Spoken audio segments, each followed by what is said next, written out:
we just like having fun. Life is to be enjoyed. Like we take far too much stuff serious. Like Right. Mm-hmm. I tell him all the time, I'm not putting on no dress now. I got my polo on because I was working. right, get them people some good food before this good old storm hit. Now I did a 550 cupcakes. I had to do 1,000 cupcakes today. My second delivery is at later on this evening. So Wow. Cupcakes. I thought it was food. yeah, now I got food tomorrow. 100 people tomorrow. Now today is cupcakes. Oh, You should have put 2 more in there. Hey, I got plenty. yeah, I still got some. gonna make it a big The birthday cupcakes. We need the birthday cupcakes. Gonna make it a I big do that for y'all.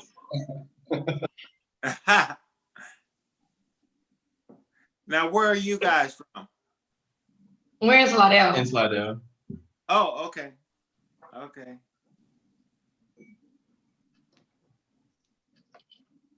Is Candy coming on? She doing something. She got to connect to YouTube and then come back. Gotta get that good old You know coffee. she be having. All right, we are live on YouTube. And so if you guys got any last minute friends, family, loved ones, go ahead and let them know that they can join us at the AK Legacy Foundation YouTube channel. And so this is my public service announcement. This meeting is being recorded and it is being live streamed. And so this would be your opportunity if you wanted to exit to do so. Otherwise, welcome to the show. And we're going to get started in about 30 seconds. So if you guys got any last minute housekeeping, I see everybody's looking great. Darryl is always going to wear a suit. I don't care if he was going to the mailbox, he's going to have on a suit. If he was going to work out, there's probably a suit workout outfit that he has. So I actually have a picture of him in some workout clothes and it was a button down shirt. I'm like, really? Okay. So anyway, so don't feel like you're underdressed. We are being who we are. I heard a comment that Max made earlier. I was too tickled. I said, oh, I forgot to warn him. And so we're going to talk about that too. We're going to talk about the opposites attract. We're going to talk about the things that we have exactly alike. And so we're going to have some fun today. So I'm going to give you guys about 30 seconds and we'll get started. Okay.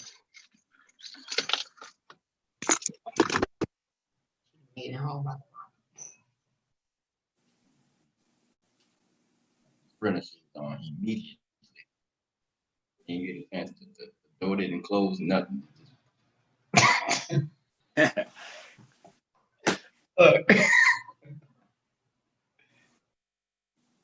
So you're gonna get to that chair. I'm here.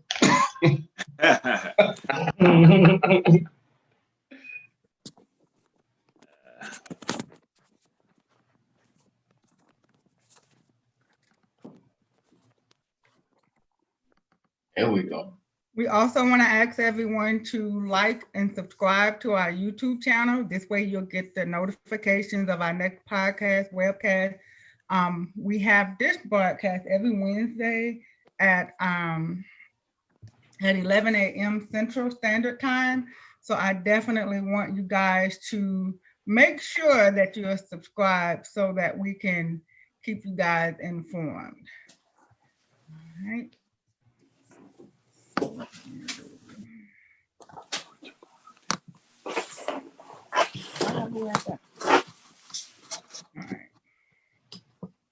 right. We're getting some housekeeping items going. All right, so let's get started.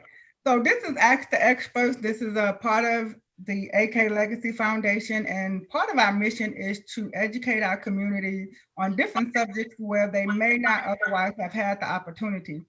And so I am extremely excited, as I am always, because God has some awesome relationships to have good connection with people all across the U.S. And so today with us, we have Chef Fee. She is out of Dallas, Texas, along with her husband, Guimont. Then we have Coach Fab and Coach Max. out of Slidell, Louisiana, and we are going to get all the information about how to get in contact with them throughout the show. We're going to find out the different areas of business. Each one of them have their very own individual business, and then they have joint ventures that they do together. So that's going to be amazing, working together with your spouse, having your individuality. We're going to learn that everybody has their own personality, especially on this show. I mean, I was too tickled. I was like, what was I thinking? I have both Felicia on at one time. So this is gonna be fun, but it's gonna also be informative. So I want you guys to take heart, listen to the nugget that they're gonna be sharing with us. And this is business. These ladies and gentlemen, they charge for their services, and then rightfully so. So anytime you have an opportunity to hear from experts, take full advantage when you have an opportunity to be in the room with them, because they are here out of the kindness of their hearts. They believe in the foundation. Matter of fact, both Felicias are members of Women in Business. So yay for that. And we're going to also talk about having a supportive spouse. And so things of that nature. So it's going to be a pretty good show. And single people, don't run away. You need to be watching as well, taking advice, taking tips, because we're going to be talking about marriage as well. Darrell and Felicia, I think October 1st, correct? Right. Yeah. And how many years? 26. Well, one of y'all have to turn off your device. I'm gonna turn mine off. Okay, thank you. All right. So, so how many? 26? Yes. 26. Okay. Like Felicia, you got to exit all the way out. I'm doing it. Y'all gonna learn that me and Felicia Guimont, we kind of argue all day long. I mean, it's just, she and I, we just got that love-hate relationship going. Darrell had to remind us that he's the cousin and not her. He and I are cousins, and she's what the world would call the in-law. But Felicia is more like the cousin, and Darrell is more like the in-law. So that just goes to show how much love there is between us. And I know we're gonna have some shenanigans before the show is over. So I have warned all my viewers. So let's get started. I'm excited. So I'm gonna let you guys also. At some point, you're gonna tell us a little bit about your business. Give us your information and all that. But let's just get started right on to it. The 80-20 rule. And no, I'm not talking about in dating. I'm talking about the 80-20 rule as far as everybody want to be fine. Fine for Christmas, fine for the holidays, working off holiday pounds, fine for the summer. Now you work on your summer body in the winter. We're just hearing all of it. And so tell us about the 80-20 rule, working out and eating. So let's start with the fitness expert, Coach Perry. Both of y'all are Coach Perry now. So, because these guys have been married, 6 weeks? Wow. Is it tomorrow make 2 months? Tomorrow. Okay, tomorrow makes Yeah. yay! So we have some 2-monters, and then we have some 26 years. So this is going to be interesting and fun. And so let's hear from the newlyweds.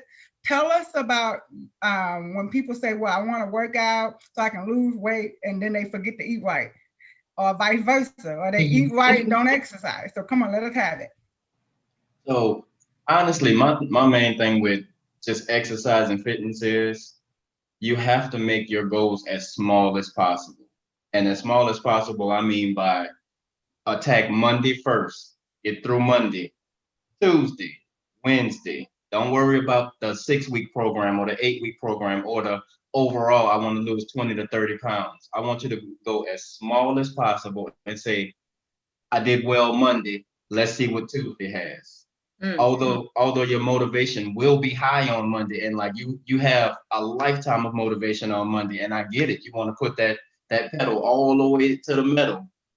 Save some of that energy. So it's kind of like when you got to merge on the interstate. You already going a certain speed, but once you merge, then you get into traffic. So once you actually get on that interstate, and you kind of figure out the flow of traffic, then you can see when I can press on the gas a little more, when I can go faster, or when I need to move around somebody. It's not just, let me get on the interstate going 80 to get away from everybody. because that's gonna cause a burnout. Mm. So you want to take your goals as small as possible, and that by me saying as small as possible, that's just day to day. Attack it day to day. That's good. All right, so Guimont, y'all want to chime in, jump in whenever? That's some good advice. Since March, I've been changing my eating habits and everything, but I haven't been able to exercise because I got in a car wreck and I'm still having problems with my lower back. But just changing my eating habits on a daily basis, my pounds are dropping. Mhm. And I've lost, I don't know, you 8 pounds from your goal. yeah. I started at 256, now I'm 240. Nice. So 16 pounds. All right. And it's hard because No.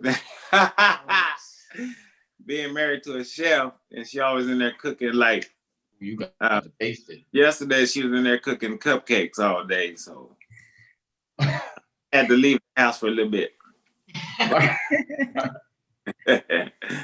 But yeah, that's some good advice. Appreciate Wow. And with me, I'm down 111 pounds from last year. Oh, I good. had the gastric bypass surgery, but people already know you have that surgery to shrink your stomach, but you got to do the work because you can stretch back or damage. So I had a lot of work to do, and I started off strong with the program I'm in for heart patients. And I had to balance and utilize what I learned, like fitness instructors give you instructions, and instead of bending down to get something on the bottom shelf, I would squat. So now, before I'm arthritic, I had to balance because I'm working all the time. If I'm lifting up 40 to 50 pounds of potatoes. So I sometimes you just have to utilize that time. If you're not able to do gym like everybody else, well, apply what the experts tell you in another area. And it's been working. Instead of walking slow, I do a fast-paced walk. So You seen it when you was getting out the car. oh, yes, because I was trying to get in here, but that's what you have to do. It's like I can't walk slow anymore. My arthritis doesn't bother me like it used to. It does, but I know how to control it and not control me.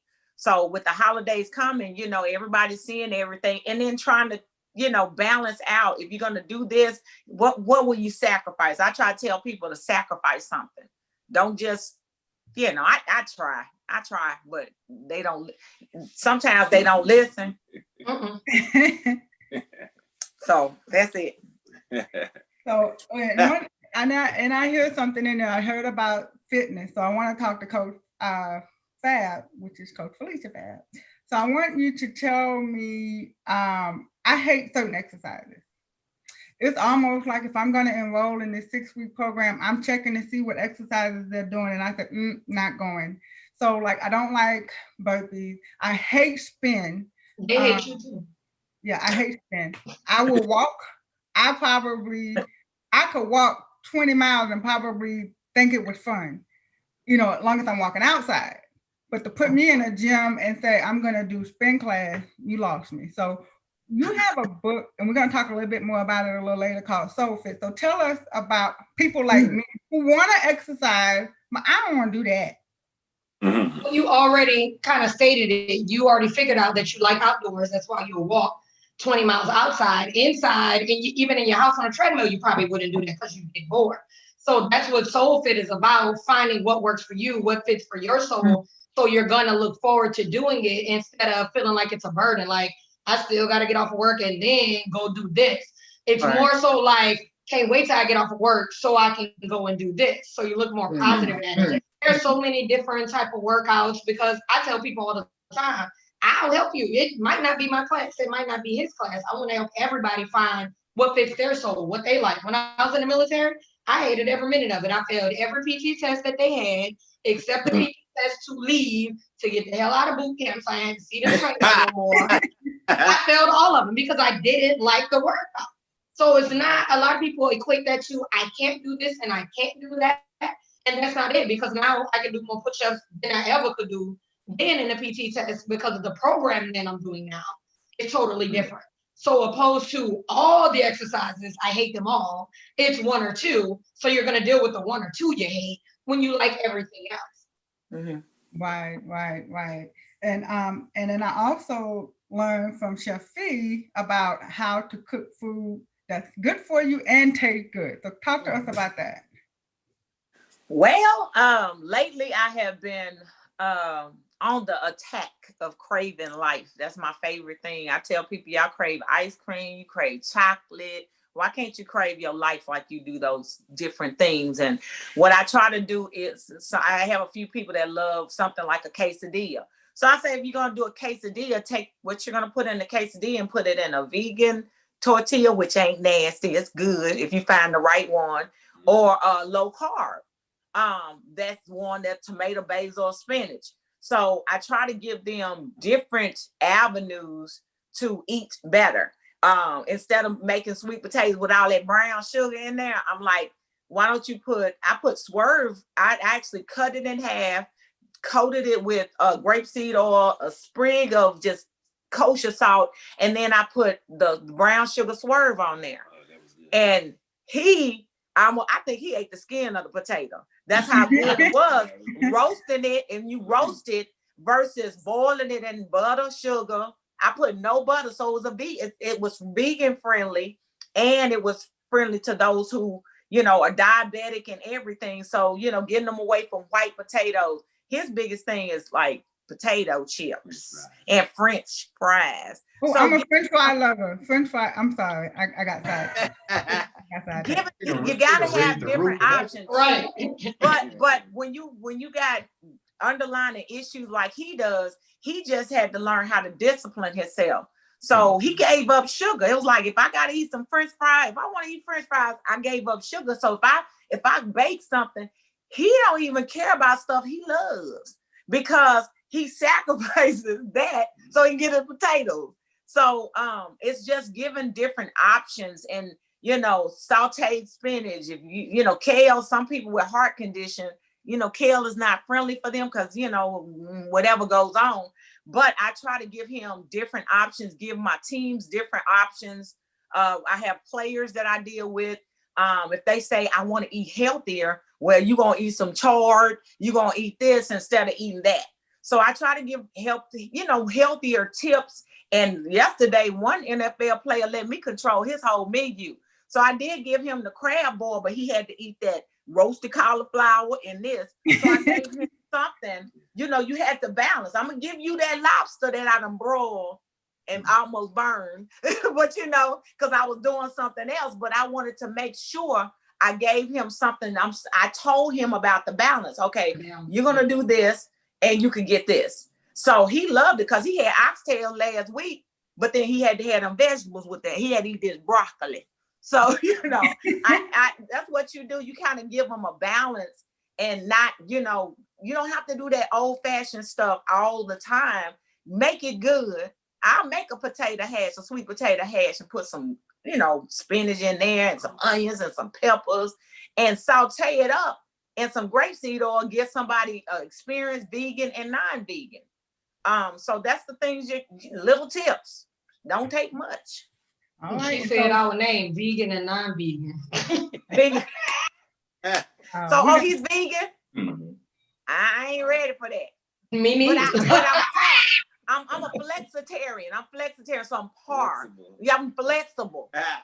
I'm flexible too, because he do the cooking. So when he don't put meat in it, I don't eat it. When he do, I do. Right. And we're the same, because I'm vegetarian, pescatarian now, until I can get my protein.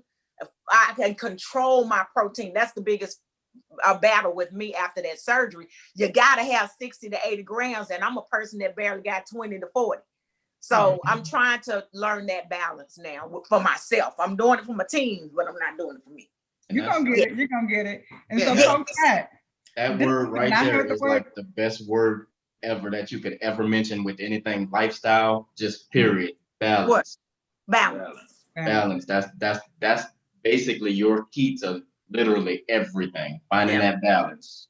Mhm. Yeah, because I walked 7 miles one day and then I ate a slice of pizza. Eddie was like, he was like, "You eating pizza? You just," I said, I walked 7 miles so I can have just one slice of pizza. He was like, "That's crazy." But you know, It don't work like that.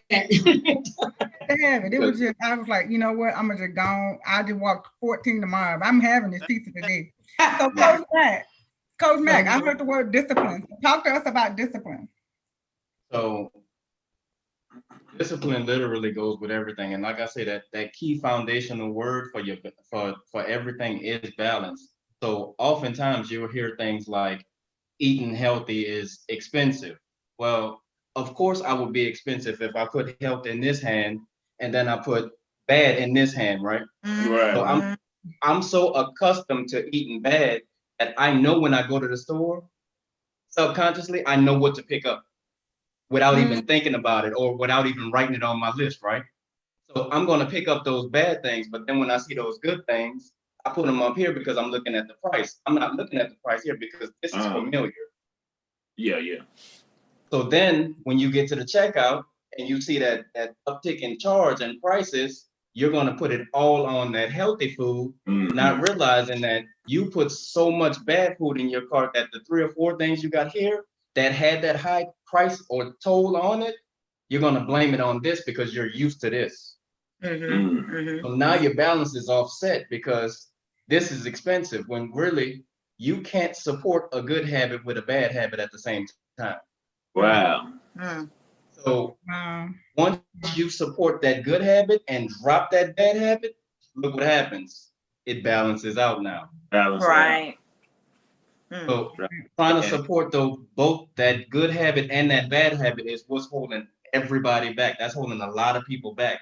So it's a lot like going to the Family Dollars or the Dollar Trees. It's actually, and I'm not saying it's a marketing ploy or it's a gimmick or anything, but think about it.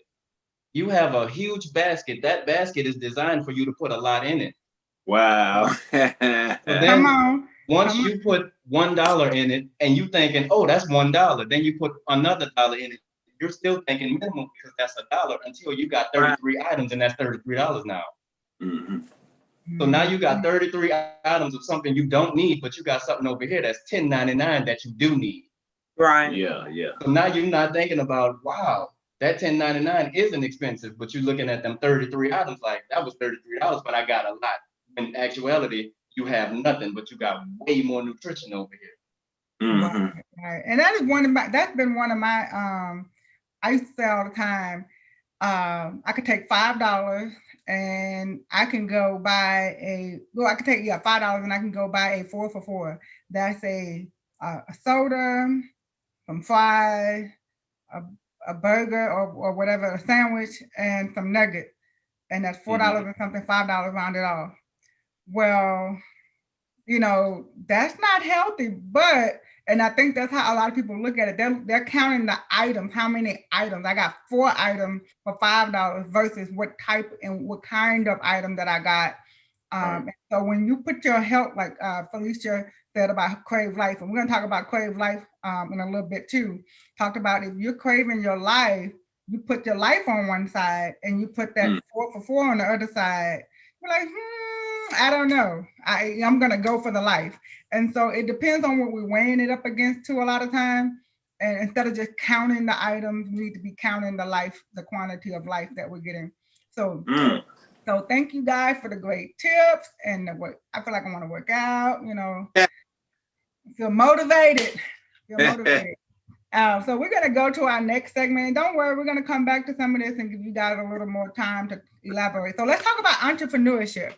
The AK Legacy Foundation, we also do business development. It is one of our key factors in our foundation. We want to make sure that everyone that has a business that you're scaling, not just growing, but you're scaling. And we also want to motivate those who don't have a business to consider entrepreneurship. And I always tell people owning a business is not the same as entrepreneurship. So, you know, just sliding that in there. And so that'll be for another podcast. So let's talk about entrepreneurship. So I know that Dower, you have your graphic business where you do graphic designs on t-shirts, banners, cups, you name it. If it can be printed, Dow is doing it. So, and then we have Felicia Guimont, who is a caterer. She is also an author as well. And you have a team. You're a celebrity chef. I know you don't like title, but so you cater to the elite. But the wonderful thing about you, you don't forget about the little people. All right, so I just got a teaser. And then Felicia Flake Perry. Now we got to get used to saying Felicia Flake Perry. So Felicia, are you dropping the flake? Are you leaving the flake? What are we doing with that? I'm moving it to my middle name because I don't have a middle name. So. Okay, cool. So all right, so Felicia Flake Perry, she is a fitness instructor, extraordinaire, guru, workout, drill sergeant, all of those things. And she's also an author. And then we have Coach Mac. He is a fitness instructor and he is a beast in the kitchen from what I've seen. They haven't graced me with a plate yet, but I don't know. I'm gonna just have to do a drive-by. All these. He cooked something that was an Italian dish one time and had the pictures. I was like, oh, I want a piece of that, and I ain't got it yet, Felicia. So I don't know. So anyway, so each of you have your own businesses, and then you have a business that you work together. So that's very interesting. So we're going to talk about that in our relationship part. But right now, let's talk about entrepreneurship. Let's talk about what makes you want to be an entrepreneur. What is your driving force? Why owning your own business? Why you even considered getting into business? So let's talk about it. So Darryl, let's start with you.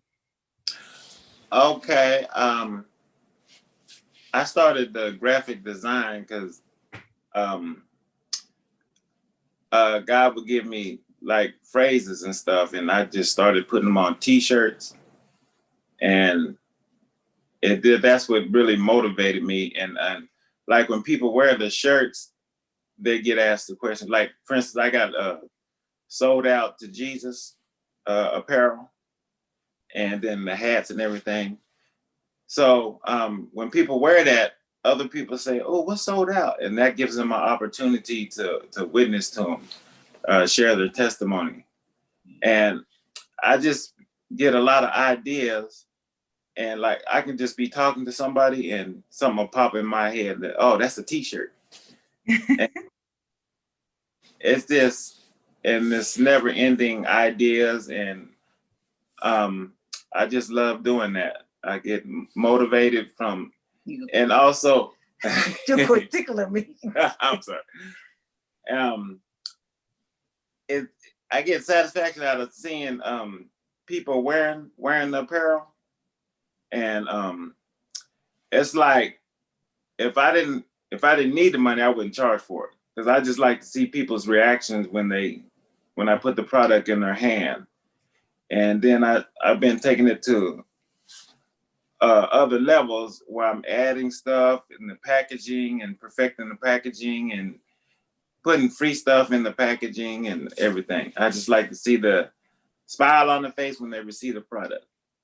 All right, so you just get a joy out of what you do, and it shows in your work. And anyone that had our conference T-shirts that we had our conference last weekend, those shirts were designed by Inspired Graphics by Darryl Guimont. And I love the quality of the material. So yes, I am fully endorsing you. So, hey, kudos to Inspired Graphics. I love it. And I'm not just saying that because we have the same, last name, but I'm saying that because that's truly it. I have some cousins I won't endorse, but so hey, that's a whole nother topic, a whole nother show. Also, I've been doing lately. I've been doing videos, putting videos together. Oh yeah. And putting music with them, and I'm starting another business. It's called Inspired Marketing Concepts, where I'm doing videos and like for people. She heard about it. Well, look.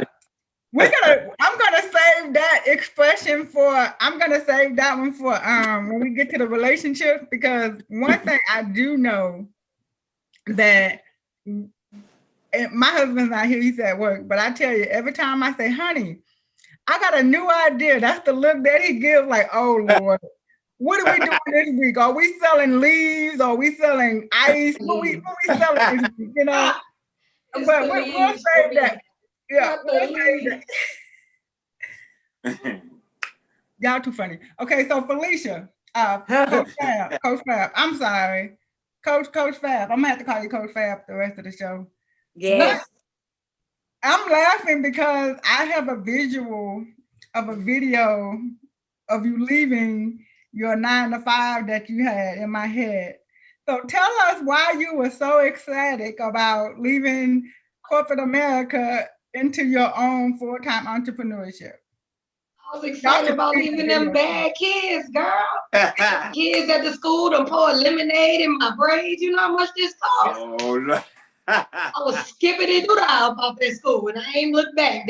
August made a year that I've been full-time fitness since then, and the kids made it a whole lot easier for me to get up out that door.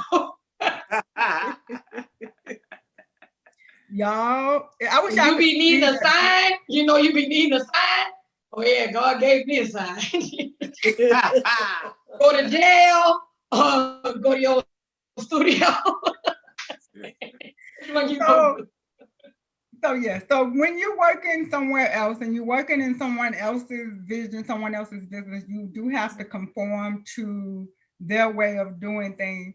So Coach Fab, would you say when you're doing your own business, you having more of a freedom to be yourself and to operate the way you want to? Tell us about that. Oh, most definitely. Even when I did work in the gyms, you have to conform then. So that's still not even doing fitness the way you might want to do as a trainer. Because when you're in the gym, when you go to classes, you know how they have it set on a schedule. It's combat this day, kickboxing this day, is this. And my clients come to me, they don't know what they're getting from one day to the other. They don't know if they're getting Coach Fab, Felicia, Mrs. Perry, Coach Perry. They don't know how the class is going to be on that day because I can do my own thing. Because even at the gym, you can't do your own thing because you're still working for somebody else. Mm-hmm. Right. So Coach, so Felicia Guimont, entrepreneurship. I know that you love everything to be almost perfect. I want to say perfect, but I'm trying to be modest. So tell us about that in entrepreneurship. How do you bring your spirit of excellence into doing your own thing? Well, I'm going to say it like this and be honest. It was spoken into me. Thank you, Jesus. Pastor spoke it, and because I was ratchet. I didn't like to deal with people because sometimes people would, they didn't appreciate your gift and your worth, you know, but I had to learn how to appreciate my own worth. And I know when I would create something, especially if I used to do a lot of, I was crazy about creating displays when I did food. Like the setup had to be a certain way. And then when people stopped appreciating me, I stopped doing all I did because they didn't even want to pay for what I was doing. And then I started thinking, why am I taking away from my gift? And I started back.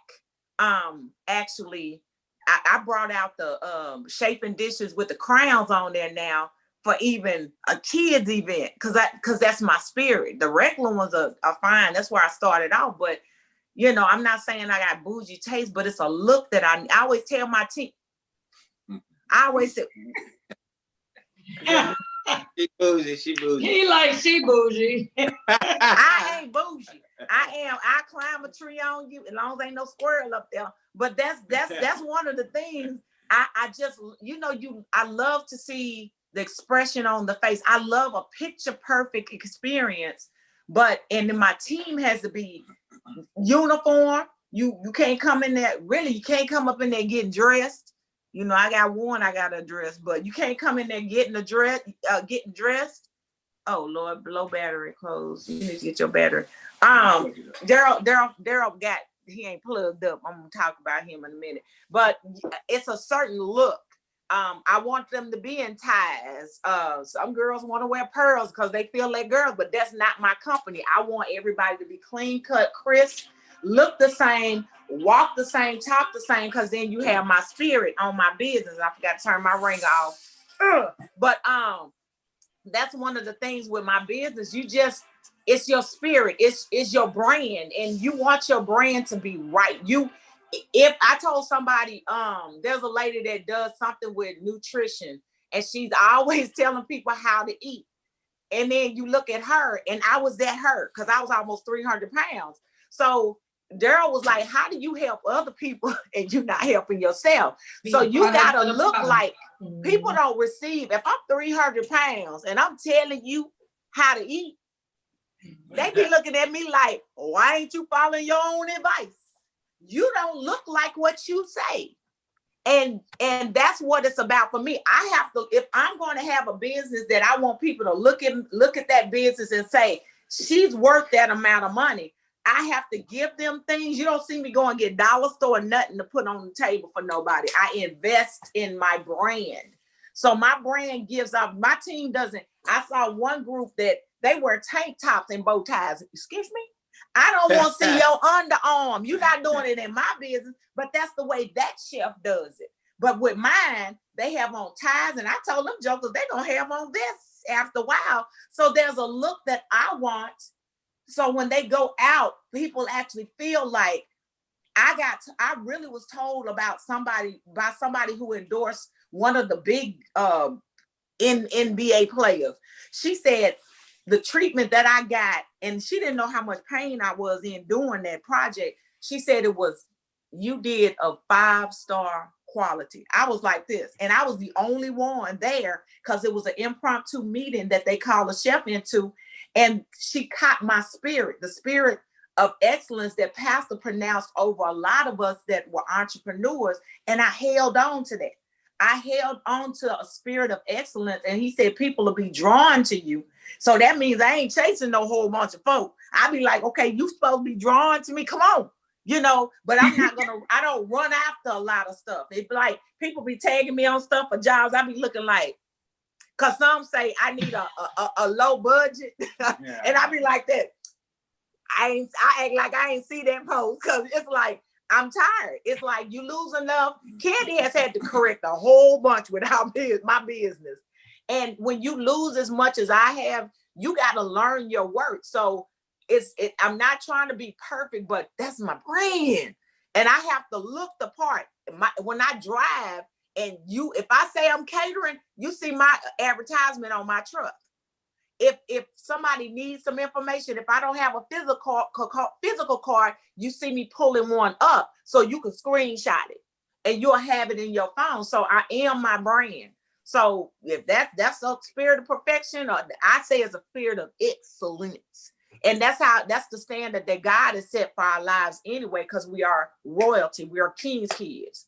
So that's what I put in I'm serious, but I'll fight you over my brand. I fight. He'll tell you I fight him over. I be like, no, don't tell me nothing. You could tell Felicia, she's not as tall as me, I don't think, but she always want to fight somebody. 5'6".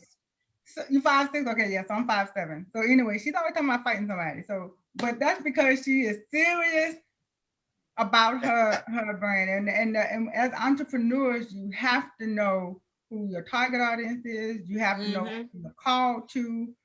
Everybody is not for everybody. Coach Fab, you and I have had conversations about you can't give everything away for free. No. You have to let people patronize you at their level. If you can't do it right now, that's fine. Come back when you can. Because if we start bending for this person, we'll be bending for that person, and then we'll just be all over the place and not being focused. And it's not necessarily a monetary amount that I'm speaking about. It's just, you don't even somebody can pay full price. You may not even still want them as a client. Because all clients ain't good clients. All money ain't good. Yeah. Right. Because you want, when they walk away, they appreciated the services, whatever, or the food or the fitness program, and you want them to have a testimony of how good the experience was. Right.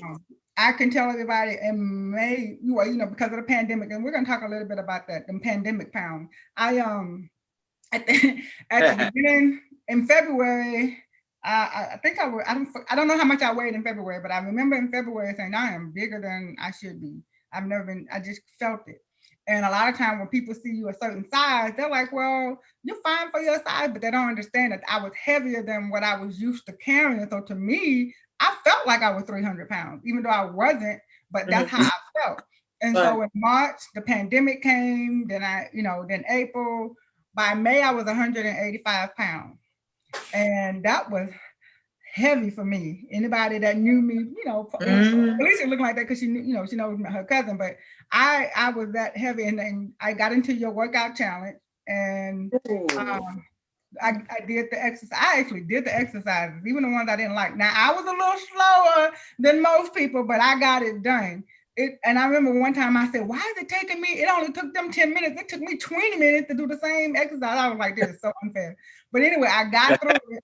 And the main thing was I followed the diet plan that you gave. And so Coach Fab, I really appreciate that you gave a diet plan with the exercising. And to be honest, I was like, well, I'd rather do the burpees than to eat this stuff, you know. And you know, I was more dedicated to the exercise than I was the eating plan. But then once I got it, so I went from 185 to 174. And I'm proud to say I'm walking. I walk every day now. The highest I've gotten to was 7 miles in 90 minutes. And so, wow. So I'm trying to get past that. So I thank Coach Fab for being a motivation. Chef Fee has been giving us some cooking tips on making food taste great. And so I'm excited. I'm not where I want to be yet. I think 165 is where I want to be. So I just need to lose about 9 more pounds. And so I'm excited. So entrepreneurship, kind of getting back on task. Entrepreneurship takes dedication. Yes. And I see you guys, I see all 4 of you grinding, and then not in a negative hustle mentality, but more so in a dedication mentality. Like, hey, it's not just about the dollar, which we do have to have those because our gift is going to make room for us, which means that's where our source is. Anytime you're doing something that you're not gifted to do, you are out of order. You're going to be working hard and you're not going to enjoy it. It's just a waste, really. But when you find your passion and you find what you're good at and what God purposed you to do, you guys are flourishing. So for entrepreneurship, what is the one thing, and I'll take, I guess I can ask Darryl, and we'll go with the guys on this one. So what's the one thing that you overcame to stick with it? In other words, when you first started off, it was a little rough, but now you found that one thing that you overcame and you're sticking with it. What's your stickability? I like that. Okay. Oh, with me, my stickability, I think, is because I enjoy it so much. I can spend hours like on the computer and creating stuff, and that's really, and it's satisfying to me. What's really satisfying is with the results I get and how other people see the what I produce and their reaction to it. So as I overcome some laziness. Hallelujah.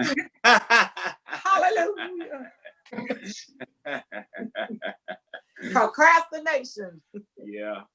Yeah, we binding that enemy right now. Procrastination. And entrepreneurship, that is the #1 challenge of all entrepreneurs. Procrastination. If we can all be honest, that was like, not for all the time, but that's the #1 thing when I do the surveys. What's your biggest challenge? Procrastination is at the top of the list. Yeah. So how did you overcome it, Darryl? Well, I just enjoy what I'm doing. That's and I'm driving in my lane. Yeah, so that's it's good. comfortable for me, and I excel at it. Mm. So that's partly what motivates me. All right. And help me overcome the procrastination. Hallelujah. Okay, Coach Max. What was your biggest challenge for Alicia Press was working. Your prayer.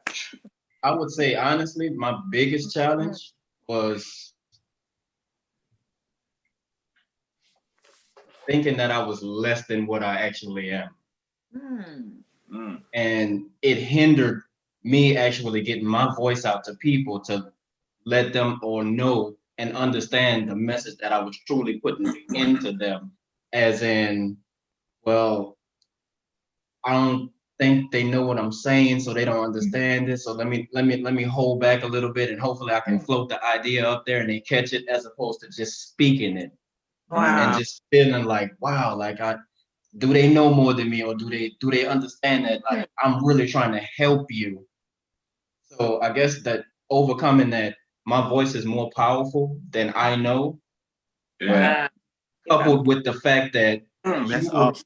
coupled with the fact that you were here to change these people's lives. Right. And it's not just people, it's a multitude, it's a nation. So once you understand that you're on a consistent basis of changing a nation, your voice has to be powerful. That's right. No matter what you do and no matter what you say, those words have to count. Mm. So you can't just speak to speak, because yes, I can be popular, but does popular equate to professionalism? No. Mm. Yes, I can have this huge following, but I can also be spreading all of this wrong information that's hurting people more than it's helping them. Yeah. So now I got a whole nation of people who don't know what they're doing. And something so simple with exercise, people try to perform squats all the time. Well, a squat does not necessarily mean you go down. Okay. And most trainers you look at, most videos you see, all you see is people dropping down. Well, little do you know, for an actual squat, you need your toes to actually grip the ground. You need your calves to activate. You need your hamstrings. You need the back of your legs, the front of your legs. You need your butt to actually guide you down instead of dropping. So it's a difference between dropping and guiding. Right. Mm. So once you become that person to know who you are and what you stand for, you're not dropping, you're not going up, you're actually guiding. So now you have that pact. So my biggest thing of overcoming was myself. I had to sit myself in the mirror and understand who I was and what I'm speaking, to actually be able to guide people instead of direct them. Because I can direct you anywhere. I can direct you right into a wall. Right. Right. And that is so key in entrepreneurship. A lot of times we don't feel like we belong in the room. We don't feel like our voice is, we're not good enough. And then get into comparison. And then we get into changing what we were given to do because it's not popular, or they're not going to understand me because we're speaking to the wrong group sometimes. Yeah. We're speaking to what they're saying now, my tribe. If we're speaking to those that are destined to follow you, the others will come. And so I talk a lot on targeting your target market. In order to do that, you got to know who you are. You got to know what you bring to the table. You got to know what you have a skill set to do. And when you know who you are, then you can say, okay, these are the people that I need to be speaking to, because it matches. Yeah. And then, of course, the rest will come. You'll get the fluff. You'll get those that aren't really yours. They'll pop in, pop out. But your main target market, the people that are listening to you, they're there.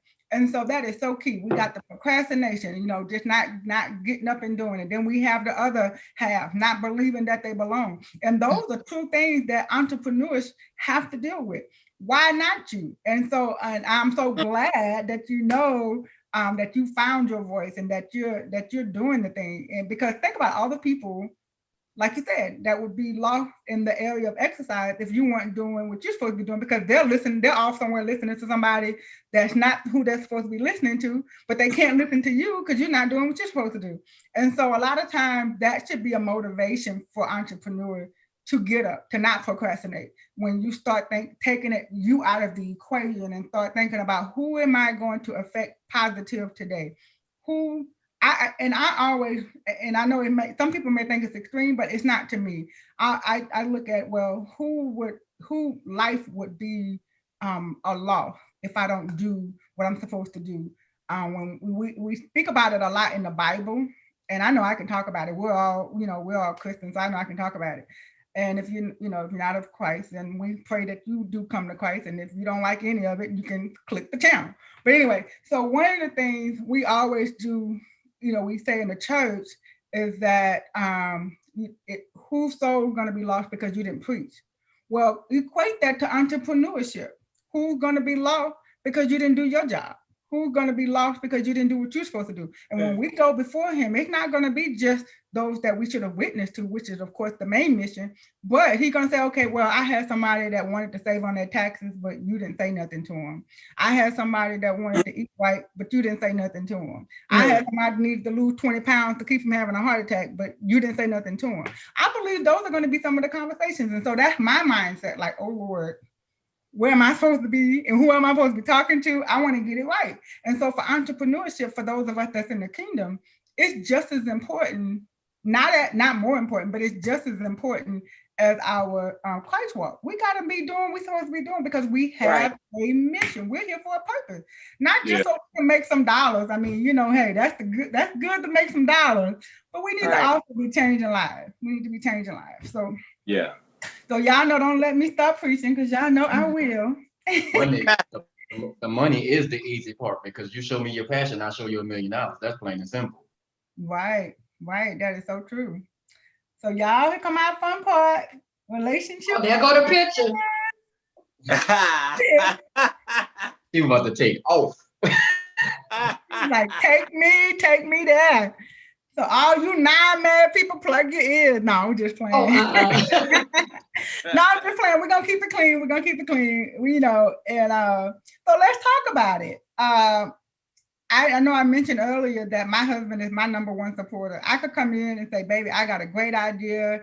I think we need to start selling ice to Eskimos. And he'll be like, okay, honey, what you need me to do first? It's whatever. And so in some relationships, you have the one that dream up everything, because I'm always coming up with something. And then you have the one that's the stable-minded one, which is my husband. He'll say, okay, now how do you plan on doing that when you're already doing X, Y, and Z? And he's not a dream killer. And a lot of times we think the person that's waking us up has been a dream killer, but no, they're just trying to keep us from, being overexerted or, things like that. So how do you guys balance business and being in a relationship? So let's start with the newlywed.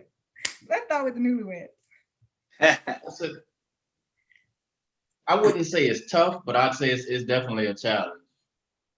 Only because it's so many steps in that process that goes along with it all.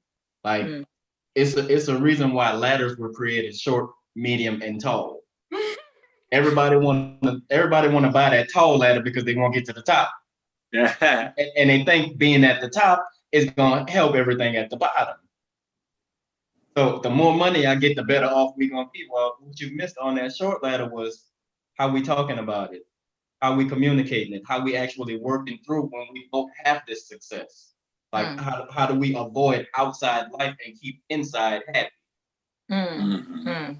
So that's the tricky part, like finding those communication triggers, finding that why are we really, really together and why are we really doing all of these ventures, as opposed to why are we trying to get to the top? Why are we building all this money? For what? Like, what's the ultimate goal? You're gonna have all of that money and you're gonna have all of the vacations, but you didn't do anything to be happy on that vacation.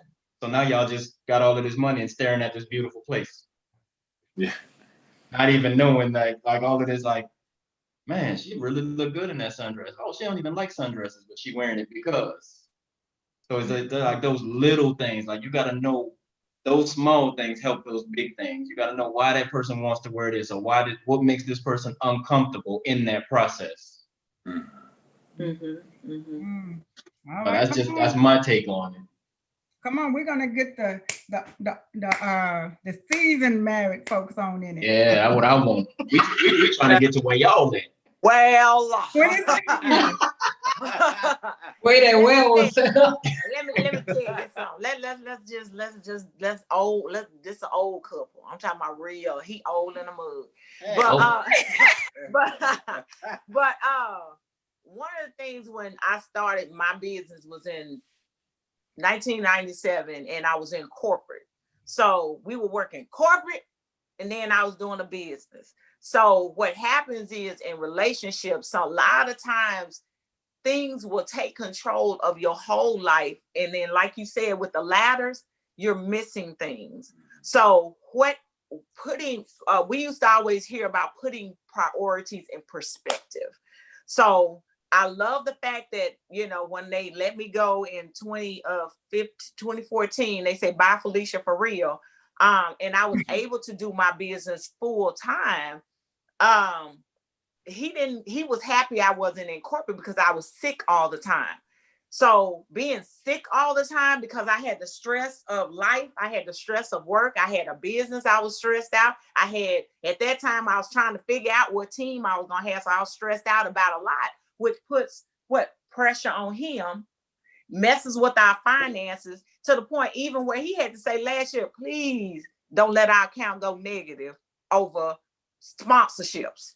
You know, you giving away everything. He actually, you remember when you talk about finding your power in your voice? He had power in his voice, but he didn't want to mess with my passion. But then that wasn't a good communication. He needed to always say, Felicia, he got to one point, he said, you ain't traveling no more.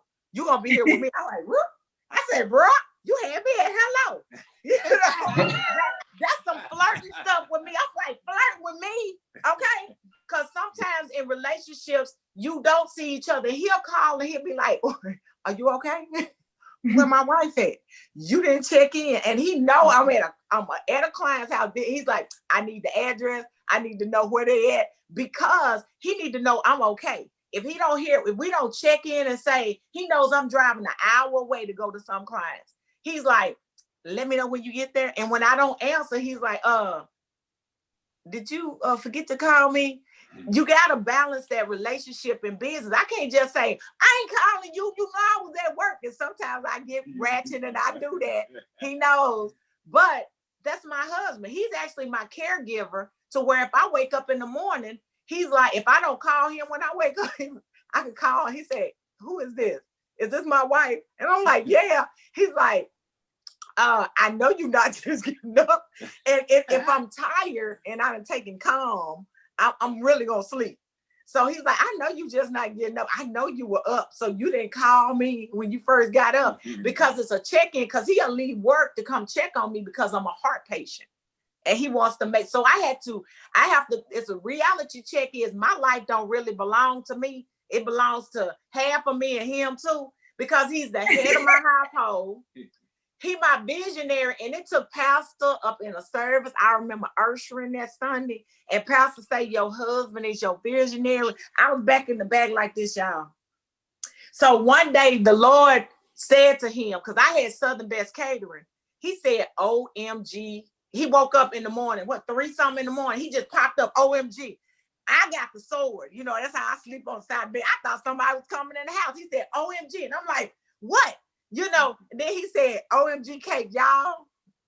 I wanted to whoop him, because he woke me up at 3-something in the morning or whatever to say OMG, but the Lord laid the business on his heart.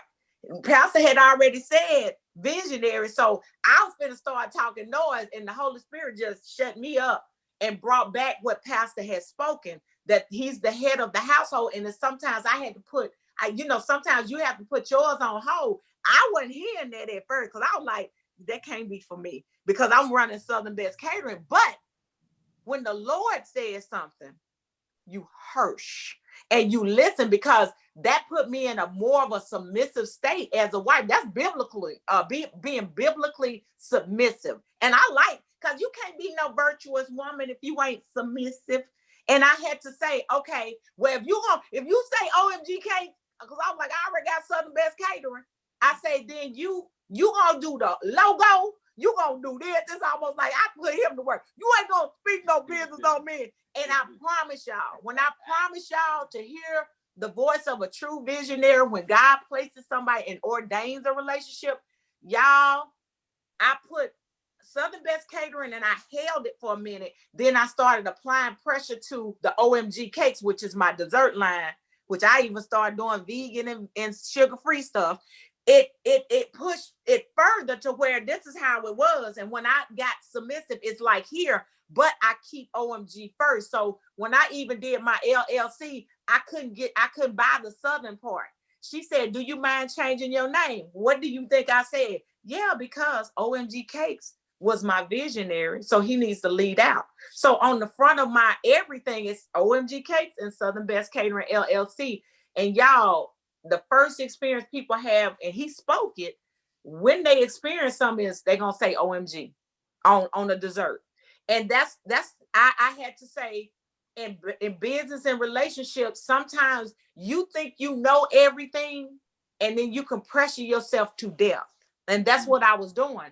But when you actually are, that word help me is real in a relationship. When you all are working together, baby, that joker, I'll be texting him, ooh, something that came to me, get me some t-shirts and show me how to use the machine so I can do it, because he's inspired graphic.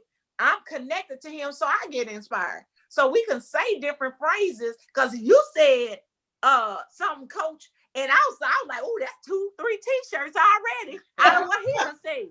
I'm up here like, there. I was like, boy, that's a t-shirt. That's a t-shirt. You get inspired from words, and that's he spoke volume, and the volume needs to be seen across the nation. And it's not saying people, but it just needs to be, you say it, and so many people need it. So in relationships, there's major balance. Like we talked about balance, and you got to listen and you got to communicate. And I'm talking about these businesses now. You can't, when he talked about, I think he mentioned something, but I wasn't, because he's been doing a lot of videos. He be doing like this. Wait, I ain't ready to show it. And I'm like, man, what you doing now? He said, like and share, like and share, like and share. I'm like, oh my God, what is he up to now? But he's so inspired and motivated, and I leave him at peace. I don't be like, Daryl, can you come get this? Now, I used to do that. Daryl, can you come over here and do this, Daryl? But then when he used to. You still present. But that you got to do, I try. I'm going to try. But I try to leave him at peace in his office, because I know that's where he's getting his creativity and juices are flowing, just like him in the kitchen. When he come up in there, look at this, I'm like this, Daryl, you see me over here baking. If I miss one ingredient on this cupcake or this batter, we ain't gonna have a good time. But that's giving respect to the businesses. But we have to have that communication, because it's a marriage, y'all. That's what we always say, hashtag, it's a marriage. There's things that happen. And then I got to learn how to balance my house chores with my business and being wife. So it's a lot of balance. It's a lot of working together. It's a lot of teamwork in this whole thing. So Coach Fab, she just said something. She said balancing being a wife, and that's new for you. So give it to us. How's that coming along? I mean, we was already living together before, so it's kind of the same with that. The newest thing is the studio, because we just got the studio July 1st and they got married August 29th. So the newest thing is balancing that part. Like, he'll even go earlier, being disciplined than he have to. I have early clients and he don't, but he go anyway. When I go, and he said he manifested in having them clients at the same time too. Stuff like that, instead of being lazy and staying in the bed, So just like you said, the balancing of everything with it, since we already lived together, we wasn't doing nothing in 2020 till we got married. Pastor might be on here. We didn't do nothing, but we weren't doing nothing. We wasn't doing nothing. So, both our birthday was yesterday. It's a little different when it's both of your birthday. So y'all are celebrating birthday, celebrating being married. We got to keep the show PG. So, but anyway, so that's interesting, because like you said, you work together all day because you're at the studio. So at some point you're going to see each other. And I know Felicia and Daryl can identify to this, because when y'all were in corporate America in the same place, so y'all were working at the same place, and then when you left, then you had the freedom. And I don't mean it in a negative way, but you had the freedom away from him, because then he would come home and then you would come home and you had to act what happened. But when you're working together, you don't have to act what happened today, because dude, you were right there. Right. So for me, I had to learn that when Eddie, so I'm an entrepreneur, and so when he would come home, I had to learn to not start talking about, oh, this client did this and you're not gonna believe what happened, and everything. So for like the first hour, it was everything from the business, and he's like, everything at the job, being in, in a corporate setting with people, you already know how that goes. And so we had to learn how to intentionally have conversation that didn't include the business. Wow. Oh, And so I know a lot of times in business, I have my phone and I have to, sometimes I'll tell them in advance, I'll say, look, I'm waiting on XYZ to call me. If they call me, I really need to take that call. And then he'll say, okay. But if he says, well, no, not now, then well, it's no, not now. And I have to trust that if I'm following him and God knows my business, he knows everything that I need. So if he says no, then I have to trust that, as he follows Christ, I have to trust that, hey, it's going to all work out. And I have had to do that sometimes. And then the call that I got the next day was double what I was waiting for. And so I think a lot of times for us as women, and I can speak for all three of us because I know y'all, we are so, if we didn't have husbands, we would be self-sufficient. Okay, we have our skill sets. We're intelligent. We're smart. But the beauty of us is that we are submissive to our husbands and we honor them. We cherish them, and that's rare. You don't really get to see that a lot. A lot of times when I meet other women, they're like, hey, I'm the boss, this is my business, and he don't tell me what to do. So where do you guys get that from, that strength to just be strong and humble at the same time? You can go, Chef Fee. You go first. Where I get the strength to be humble? Mm-hmm. Ooh, my pastor. He prays, y'all. He prays for us. No, my pastor really, they know I'm special. They pray for me really, really, really. And when you come out, I hate to say it, but when you come out of an abusive relationship into a normal relationship, because he rescued me from that. I don't owe him, but I owe him a lot, because if he hadn't flirted with me in the beginning, because I was a bet. So I had to, I was a bet. They bet who could date me first. Yeah, they bet, but he lost because I broke up with him and he lost his hair. I'm just saying. Wait, Yeah, he had to get his hair cut. He lost the bet, so he had to cut his hair. No. He lost. He was shedding hair. He never had a girl to break up with him, because he always, because he Candy, y'all Creole and stuff, and y'all thought everything said on. No, I found out about the bet. So, but I humbled myself as a wife. I really did. We had to grow into this relationship. We lived together in the beginning. Lived together wrong, because I didn't like Daryl. Did I like you? I don't even think I like Daryl that much. I ain't like him. I didn't like Daryl. Did I like you? Did I like you? We liked him this much because Daryl was bougie. I thought you was the bougie one. No, he'll say that. That's because I got he said when I got my lashes on. When I ain't got my lashes on, he don't say my lashes. That's because I had an interview yesterday. But Daryl he taught me different ways. Like if I'm leaning forward, that's because he had the fan on, so I was about to pass out because I was cold.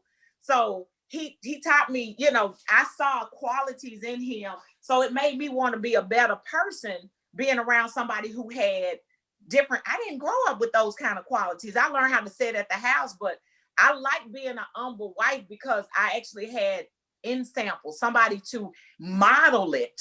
Because if you don't have, at the church, I had my pastor and them, they modeled what relationships were supposed to be like, husbands and wives. But then First Lady would teach women, and some things you go through, in marriage is reality of marriage, and you it's almost like, yeah, this thing real. Because I told him if he ever left, and I'm being honest, I ain't learning nobody else having. I don't want to wash nobody else's clothes. I don't want to know what nobody else's breath smell like. Man, I ain't starting all over. I'm like, forget all that, because he like raw onion, so he'll go to bed dragging. So I had to humble myself as a wife. I was like, okay, he love onion, so just make sure there's a pillow in between us so he could breathe in that pillow and not me and singe my eyebrows. No, but I'm just serious. But I had to learn how. Wait, she didn't say I'm just playing. She said I'm just serious. Yeah, look, I'm serious, y'all. I'm just saying. But now you gotta learn. You gotta. It's some women are not built to be wives. Some women are not. They don't want to because they won't give up their friendships. They rather have friendships than relationships because when their husband's at home, they like to go to pajama parties or they like to go hang out with the girls and stuff. We like to hang with each other and cut up. We will watch cartoons and laugh. He popped some popcorn and say, come sit on the couch. I'm like, I'm over here baking. I can't come, but I would watch the movie and I ask him what they do now. He hates that, but we know each other's habits. So the humbling experience is giving up yourself, giving up your thoughts, giving up your mental, and allowing somebody into your space. The space that was like this, like you said, we would have been like women if we weren't. Let somebody in that space. I had to break down hedges of bad relationships because he would tell me I ain't that one. And that was a good thing for him to make me recognize I had that relationship then. He's not that person. And that made me want to be a better me. It made me every day want to, I like for him that he don't eat off of foam. He don't eat off of plastic. He don't eat off of paper. He got a glass. If I see him eat off of anything but China, we gonna fight. That's the time. I'm like, what you eating off of? And what is that? Because this is the king. This is the head of my household. This my homeboy right here. He don't eat off nothing but glass around me because I'm not gonna do anything for my clients that I can't make sure it's done in this house. Because I always tell them, Sally Sue down the street ain't gonna get this one. Because if she see you slipping up anytime, she'll be like, oh, she not feeding him. Oh, she not doing it. Oh, she not spending time with him. Let me go ahead and make my presence known. That's when things, I call them distractions, come up in relationships. Putting things in perspective, priorities. We've learned to talk about things because Daryl didn't talk it first. He didn't talk it first. So he learned to share. Didn't you learn to share? Yeah, I didn't talk too much. He didn't talk too much. He didn't. You can see I'm the talkative one, but he unless he get on my Facebook Live, then he acting a fool. But he didn't talk as much, but he learned. I had to say, tell me something. How you feeling? And I know how to identify anything on him. I'll be like, now what that? What's that from? Where'd you get that? I'm Inspector Gadget too. You gotta be inspector because if you don't, we are the help meets. Because if there's anything going on in his body, if he clear his voice wrong, I'm probably getting a temperature thing and all that. Where you been? You take your immune builders? Did you take this? Where your vitamin C at? I'm like an old woman, but it's to be in that humble state, you gotta be. It's almost like virtuous. I want to be that virtuous woman. I want to be that virtuous wife. I do have that side that tends to come out with that goof because I am goofy. But I just want to be that. I want to be that biblical woman. I want to make God proud of me. I want to make me proud of me. So, right. Yeah. And she's Proud done. of me. When I first, go ahead, Kim. No, go ahead. She's changed tremendously because when I first met her, she was the girl with the big hoop gold earrings and the wave, finger wave and all that. That was like 26 years ago. That was in style though, Dow. No, I was bad.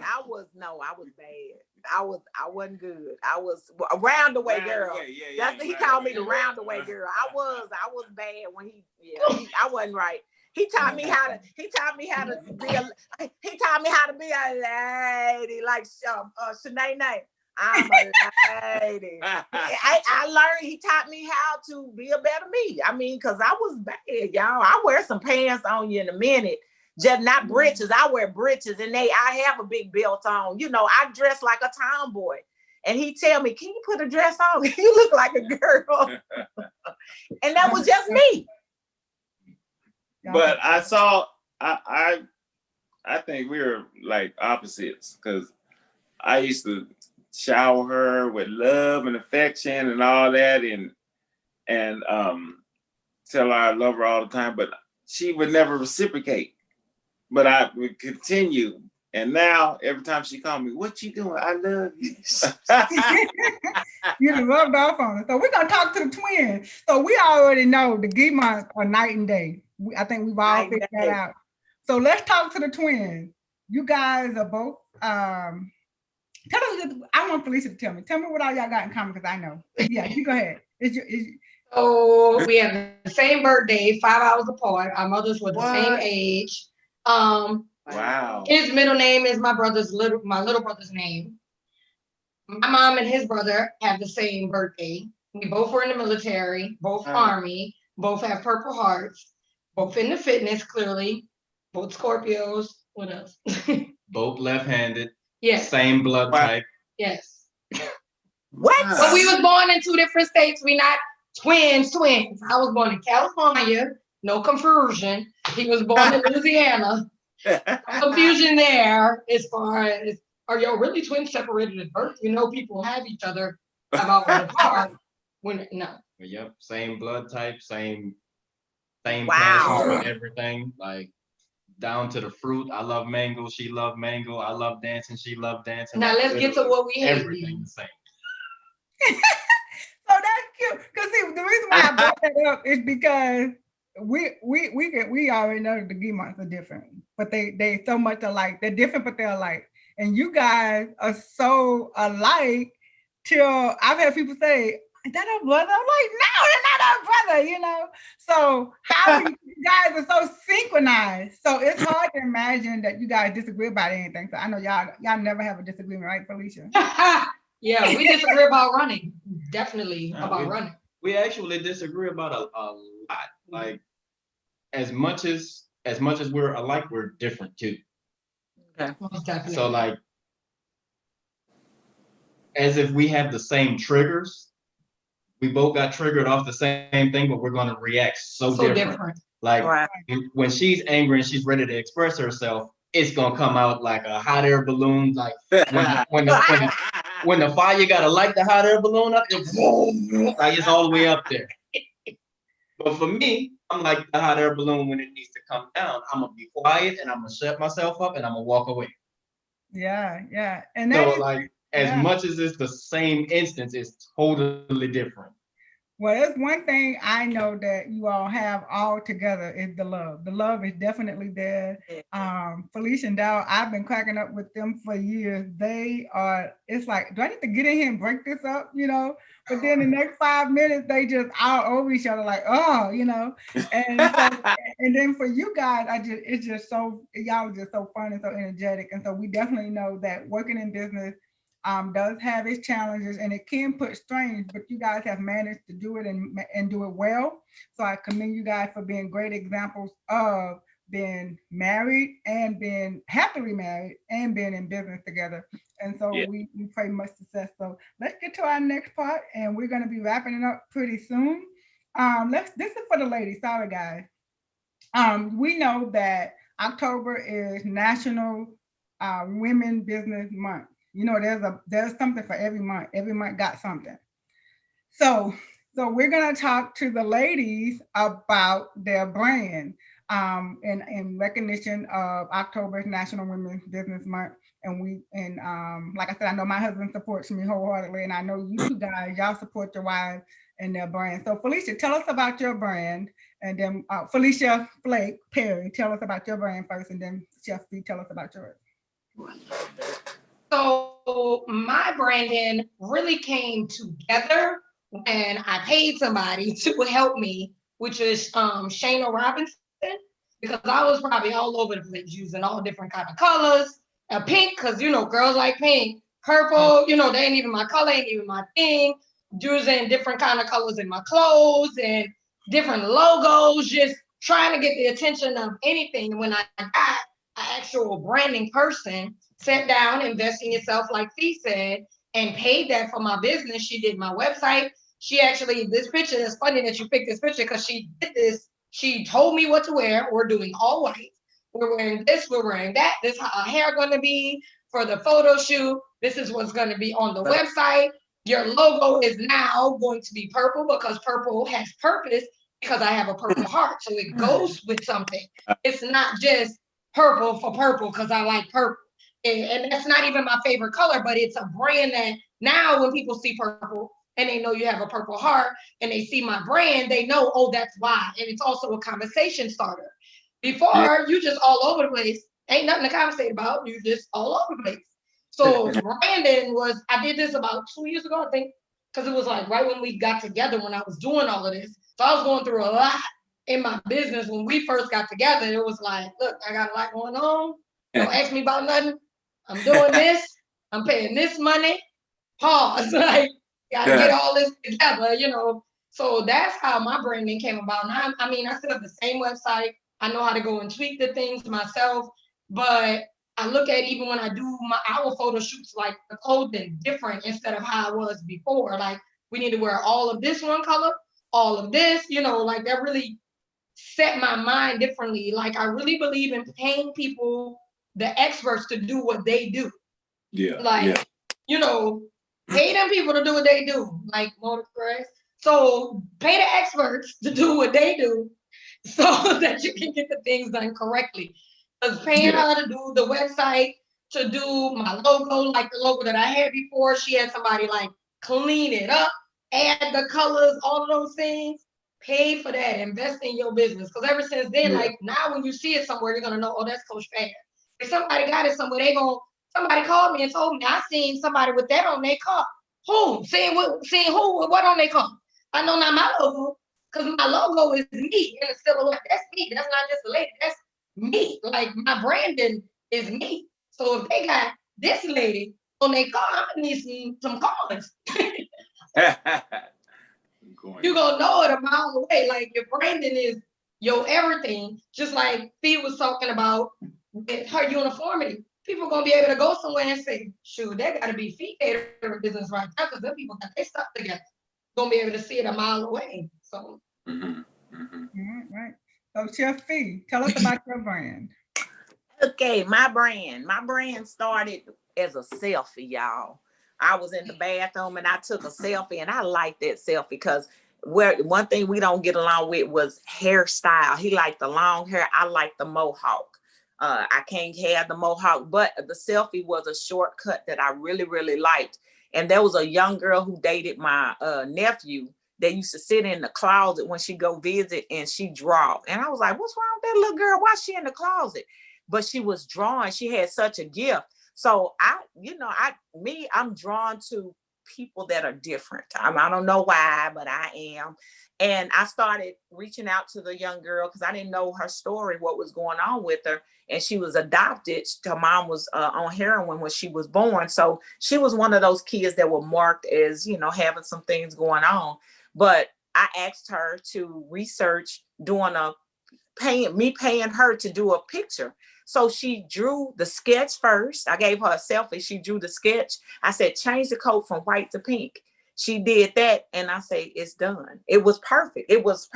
And then I gave her her first receipt book, and I put royalty free and paid her what she researched as to what they charge for pictures. So when she did the cartoon, I fell in love with it. So I wanted to prove to the person who adopted her, who said she never to amount to anything, that picture is going to go somewhere. That picture is going to be seen by people. And I've had people who wanted to, I guess, rebrand me because I set the tone of who I was. I knew what I wanted. I knew what my look had to be like.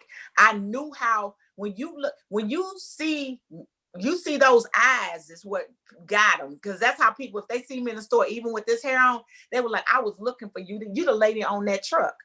And that picture is old, and that brand is old and it's grown. And I had people telling me, well, people are not going to receive the cartoon.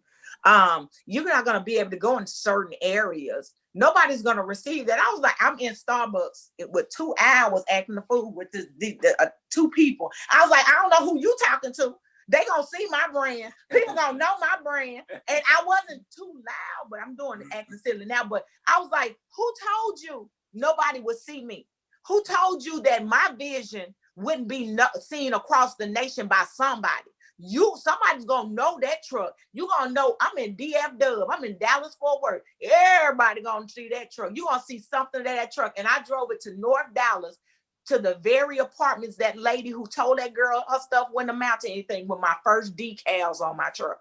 My first picture of what you said would not go anywhere. It went from where I was living to North Dallas. So it went somewhere. It put that picture put mileage on to where now celebrities know that picture. Now corporations know that picture. I don't care if they see me coming, they say, ooh, I was glad when they said people coming to the tournament. When I saw your truck, I knew I was gonna eat good on this hole. Cause I would donate and I'd be on hole 14. I was hole 14 this year for one. I was hole 15 several years. They were like, when we saw your truck, we knew we were gonna eat good. We missed your food. They know my brand. I held on to it. I am my brand. So I'm walking out, even if I'm delivering, if I'm going to the store, I'm in one of the brands. Crave Life, the brand for Crave Life is because I always say for life, the 4LYFE, like 4LYFE. I always say that to people. I'm your friend for life. And I don't know why I would say that, but craving life, I got a grasp of me holding on to my health for my life. That's what I'm saying. I hold on to my health for my life. And I saw myself doing things differently. If I make a sacrifice, I'm making a sacrifice, but I got to do something. I have to be about my brands. I have to represent. I'm not going to just tell you crave your life and I'm not giving you something to help you. If you say you need a meal, you want to do something different for Thanksgiving, it's my responsibility to tell you, let me show you how to do this instead of do it that way. So you and your family could be healthy. And then you sitting up there like, oh, I want some more of this. That I don't say some more. Can I have some more? Now I want some more. Give me some more. Everybody that touches a plate that my food is on, I speak their experience. I pray. Yeah, people didn't even know. I pray. I don't P-R-E-Y. I P-R-A-Y. When I'm doing food and I speak the experience, everybody's going to have the OMG experience. Nothing shall be hazardous that I put out. Everybody that receives, I speak my brand and I implant and etch it in the fibers of everybody's being. I believe in me when nobody else believed in me. And I have to be, when I was looking for people to be proud of me, I was proud of myself. I talk to myself in the mirror. I be like, girl, I'm so proud of you. You're doing a good job. I'm proud of you for holding on to your brand. Girl, one day your husband gonna be all right with you putting that short wig on to show my brand. You know what? Because I want that mohawk. That's my brand.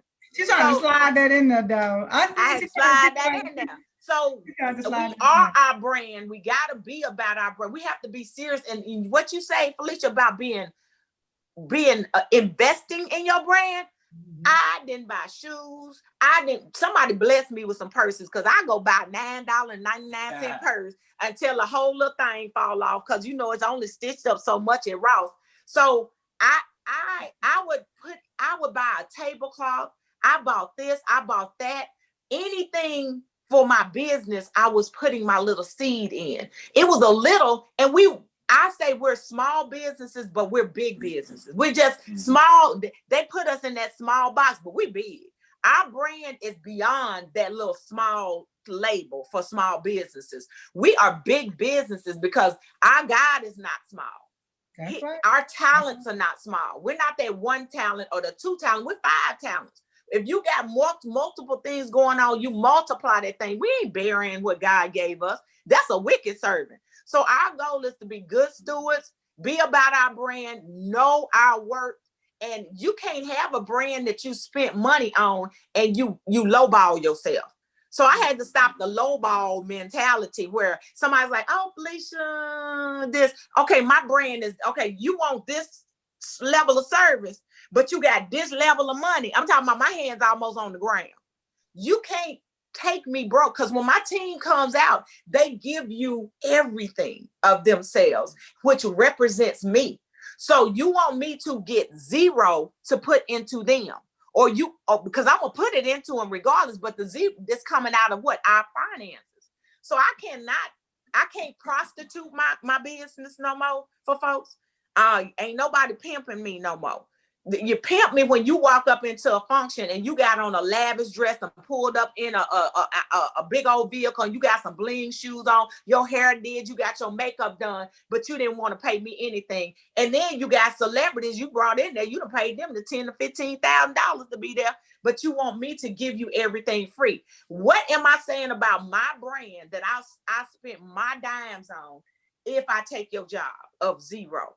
I'm saying that was for naught. I did all that in vain. I'm about my brand. That's why I always say, I say it in love and clowning, but I say I fight for my brand because every day it's a fight for me to stay people that say they're gonna help keep your business afloat, that have said it to me, have done it. And I speak who I'm going to get because I know who I'm about. So my brand, I'm gonna say it like this. I ain't saying it to be vain. I got a bad brand. Because it came from me. It came from me because that I see me, I see my vision, and I'm not letting it go. Nobody's ever, and he's my biggest cheerleader, and I'm his biggest cheerleader. Because if I walk out the house without something he done made, he like, where your crave life at? That's not our brand. I'm like, he corrects me, so I have this on or I have crave life on when I go out the house.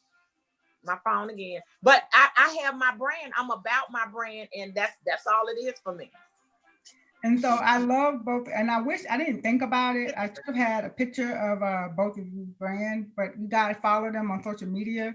Go to their website, chefguimont.com. Felicia, give me yours again, because I always say Coke Fab, but it's not Coke Fab. It's like I'm giving you another name. FeliciaFlake.com.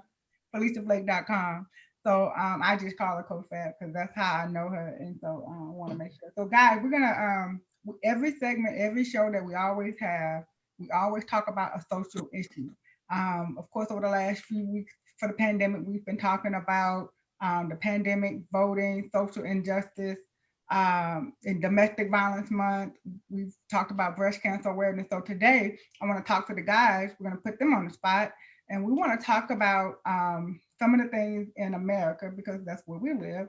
And we're going to talk about one of the issues that, because they're so positive, these two guys are. And so we want to talk about social issues, being Black men in business and in America. So, really quick, just kind of tell me how you guys remain positive and what's your driving force. You're trying to change the image of what America see us as when it comes to our brothers. Coach Mac, Coach Mac. Yeah, Coach Mac, go first. I ain't gave y'all some names. Y'all just got to go with I'd say, right, nah, you're fine. I'd say you just have to be who you say you are. Like, literally, that's it. Just be who you say you are. Like, whatever you're doing, show everybody that you're doing that every day. Like, there's no such thing as that video, that game we used to play as kids, hide and go seek. So, like, you go hide and go seek, but when you get the best spot and you hear somebody, your heart start racing, like you're going to get caught, but you're in a good spot. So it's still like you playing hide and go seek with your life, and everybody sees it because we all know you hiding. Just can't find you. Wow. So you trying to show all of these people that you're something that you're not when we all see who you truly are. Wow.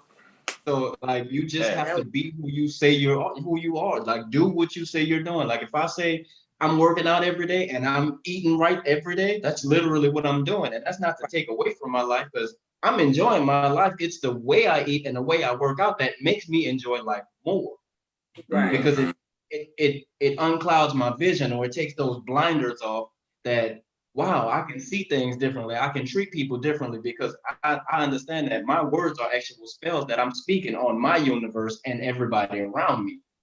So it's not what you see of me, it's what I'm speaking of me. And it's those things that makes my overall the bigger picture, because I used to have that concept of, oh, well, it's your universe. And if people are in it, that they're supposed to be there. No, like the bigger picture is it is your universe and the people that's in it are supposed to be there. You're not inviting anybody, they're supposed to be in it. Yeah. Yeah, So yeah. That's, it's just you, like I said, just you being who you said you are. So when you stand in that mirror, it's not you looking at what's physical. It's you looking at, did I do everything I could do today to be the best me? Wow. Did I do everything I could do to be who I said I was? If I said I was gonna change 5 lives and I only got to 4, well, tomorrow I got to do 6 because I got to make up for what I missed on Monday. That's good. So every day you're challenging yourself, and if you ever feel like you're bored, that's because you're not doing enough. Anytime you ever feel like you're off track, or you're getting complacent, or procrastination sets in, that's only because you're not doing enough. And it's not about writing those goals down. It's not about setting standards. It's just because you're not doing enough. Like, you literally have to do something every day. You just got to do it. Be who you say you're going to be. All right, so be you, be you, be you. Be All you. right, Darryl. What is your take on being a positive example in America as a Black man? well, I agree with everything Coach said, and with me is what can consistency. Be consistent, and also he touched on, like, be yourself, be you. Don't try to imitate anybody, because your gifts will make room for you. And if you're trying to, like, if you see somebody else and they seem like they have all the attention and all the business going to them, don't try to emulate them. Be yourself, because your gifts, the people that are doing that and following them or whatever, they might not be for you. Right. So you be yourself, and who's going to be with you shall be with you. You know, and that's going to cause you to prosper, and you'll get respect from people, like when you're honest, and Right. like Coach said, being yourself. You don't have to, like, when you get up in the morning before you go out, you say, oh, I'm gonna put this mask on today, or this mask. Just be yourself. You don't have to worry about, did I tell this person this, or I got to get my story straight. No, be yourself. You don't have to think about trying to think up something. Just be positive, and like I said, your gifts will make room for you. All right, all right. And so that's one thing that I think we all can appreciate, because we, like I said, off camera, I know you guys been around, you've all have been consistent, being yourselves. I've never had to wonder. I already knew Darryl was gonna have on that suit.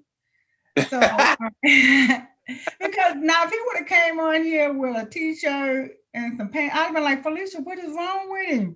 Because he would have been being himself. And he knows I'm gonna pick on him because he's my cousin, so I can do that. So before we go into the next slide, I want to ask the ladies to chime in. We're getting ready for our election. Yay. So I had an opportunity to early vote. I know everybody didn't get a chance for whatever reason, but I had the opportunity to early vote, and I did. And so give us some advice on voting, ladies. What is your take? What should we do for those that didn't get a chance to early vote? Election day is on the 3rd, which is next Tuesday. So, and if you got any opinions or anything you want to add to it. Supposed to vote yesterday on my birthday. That was the plan, and it didn't work out. But with the voting, make sure you're reading everything before you go to vote. There's videos. I've seen more videos of just I've seen a teacher. She made a video explaining each and every one, not being biased to either one of all the amendments and everything, explaining what each one meant, so you don't get in there for one and take up all this time, since they're gonna have long lines. You know what you're looking at. For two, you might get in there and still don't understand it. Now you don't know what you're saying yes or no to. So ahead of time, you should definitely read up on everything that we're going to vote on, not just the presidents, because all of that other stuff underneath definitely counts too. All that matters, yeah. Right. All right, Chef Fee?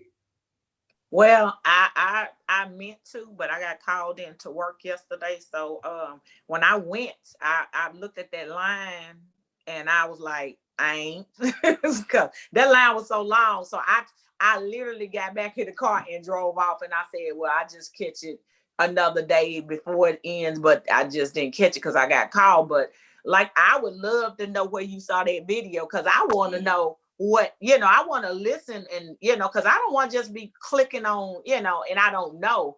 If somebody got a video, kind of share Yeah, that it's up. on Instagram. She's a Look, teacher, share that so on, she share that on really broke it so down. I know. I Okay. want the breakdown, because it helps, and you just got to know who you're voting for. Know why you're voting for them. When I went in, if I chose that all that one, this time you got to go select. Then I was at all that one, because people been calling and asking you, where do you think your mind will be? And they were asking me about people. I was like, I don't know them, because they were asking. They called me twice to get a survey or something like that, to ask where I was. And I felt like I needed the video you were talking about, because I was like, I don't know nothing about them. They will say, answer it this way. I said, you better pick how you want me to tell you. If I don't know them, whatever's close to I don't know them, that's what you put. Because when I say I don't know them, I don't know them. So I felt bad because I didn't know of some things. I hadn't been following anything. I know who I'm going to vote for in some areas, but there's some other areas I don't even know. I'm not lying. I'll be like, eeny, meeny, miny. Now, what they do? Now, who are they? And if you could pull your phone, I'll probably do some research on the phone. Don't let me be able to pull my phone. See, that's why the line long, because she in there researching while she votes people. Yeah, that's it. But I don't do it. But I say if I could. But I don't think with social distancing and pandemic, I ain't pulling none of my stuff out there, because things are going on. So I would just say, know what you're doing, and if you can see something like Coach says, Coach Fab, if you can see something that'll help you understand what you're doing, it makes it better. I just hadn't been following. I watch Frasier before I watch anything else. I'm being honest. I don't watch a lot of things, because everybody's going against each other just so they can be in the light anyway. So by the time y'all debating and talking about what somebody, I'm like, man, I can watch Frasier and watch him and Niles go at it all day. I know what they gonna say. I'm all right with that. They don't get on my nerves. Y'all getting on my nerves, but it's a lot going on right now, and the pandemic is messing with everybody's mind. So I'm just say, go out and do some safe voting. Be safe, be conscious of everything. Keep yourself covered during this pandemic so you can keep yourself and your family safe, because as we're going out, we are exposed to a lot of stuff. So all right. And so really quickly, before our experts are going to come back and they're going to give us their final words of advice.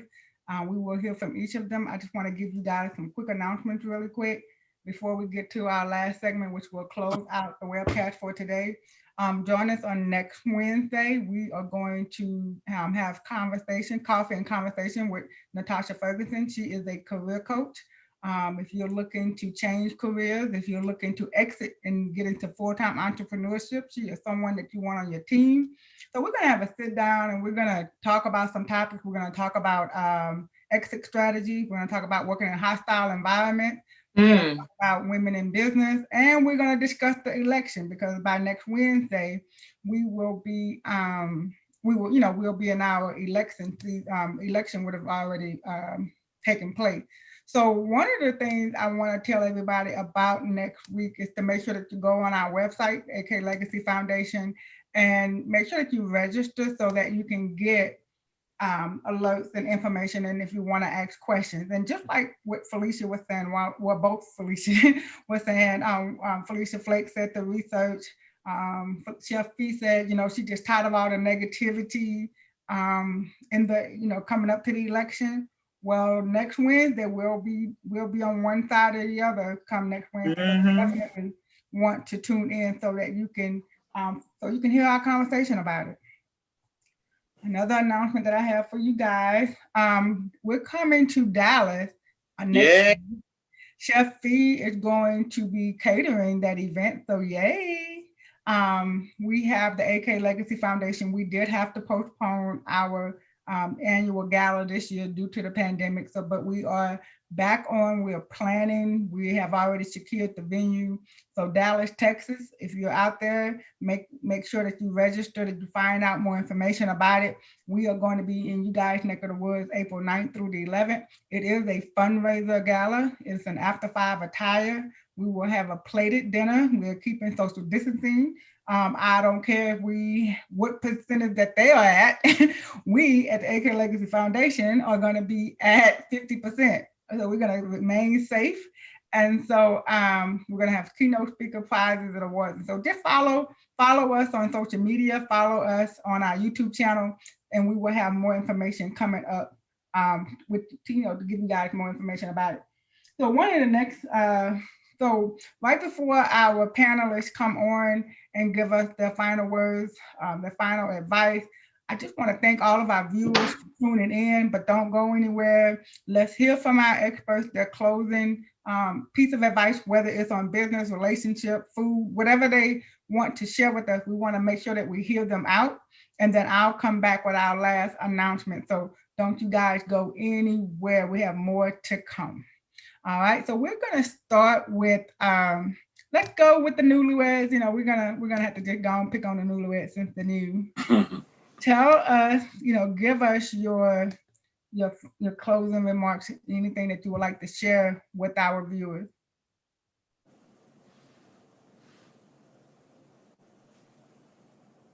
I guess, honestly, our biggest thing and my biggest thing, we gotta learn how to open up and realize that we all, like literally, we're all the same people.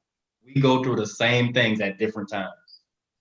So if we can open up and help somebody explain life and understand that we know what you've been through, you just gotta open up and say what you're going through and how you're feeling, instead of like holding all of these secrets. Like nothing we do in this life is a secret. It's all been done before. So why do we have to harbor everything instead of letting it out and just getting through it? Because there's one thing to overcome something, but there's also something to break through. I'd rather break through it, because once I break through it, it's shattered. I'm not going back to it. And in order to go back to it, I got to rebuild it, which is even harder, because now I got to rebuild it and I got to still move forward. So once I break through it, I'm gone and I'm building more. But to overcome something is just that kind of sweep it over the rug and step over it. But it's still festering there. So like we just got to start opening up more and just getting things out. Like we have to have conversations, and it doesn't necessarily have to be uncomfortable conversation. It just has to be a conversation. We gotta knock that pride out, like being men and women and people, like just open up more. Like we gotta let it out. Yes. Mm-hmm. That's good. That's good. Coach Fab? Well, same thing what he said, but also on the business aspect, make sure you're being a product of the product. Like I was talking about with my logo is the silhouette of myself. If my silhouette in person don't look like her at some point, we gonna have an issue. So whenever I'm looking at that silhouette, that's my motivation. I gotta keep looking like her. Can I stand in the middle of her today? Right. Like her, or I need to get my stuff together. So make sure in your business you're being a product of the product. All right. Let's go over to the Guimont. We'll start with Chef Fee. Yep, you gonna say, hey, let go start with him because he's jealous. Go ahead, baby. Go on. No, because mine's real quick. I know she long-winded. See, that's what 26 years of marriage look like, guys. That's what 26 years. So I just got in short, in business, you are your brand, and in the personal, happy wife, happy life.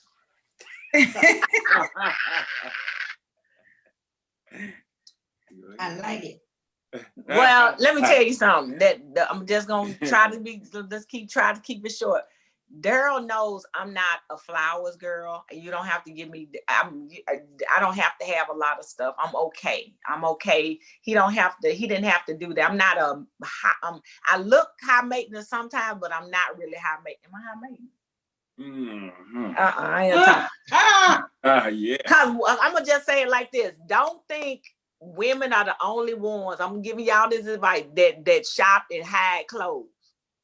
Men do it too. He got problems. I'm just saying. But I'm just saying he got some issues. But one of the things I'm gonna say is be open, communicate, love on each other, flirt. Oh my God, if you're in a relationship, flirt like a mug. You flirt like a mug when you got each other. You better flirt like a mug when you get, keep them. He likes me to bat my eyes. So I haven't forgotten how to bat my eyes except for when I had the stroke. But I bet he'll ask me to bat my eyes, and I bat my eyes at him because that's what he likes. And the way he saw me, even when I gained weight, I don't think he saw me. So sometimes I want to say, don't put blinders on in the relationship. And like you say, just talk. And when he saw me lose weight, he'll see a picture now. He'll be like, that's not my wife. That was your wife. It was her. When you seen it? Because I saw her. I saw all of her. I felt it all in my back, bro. It was a lot going on. There was a lot of pain in my body.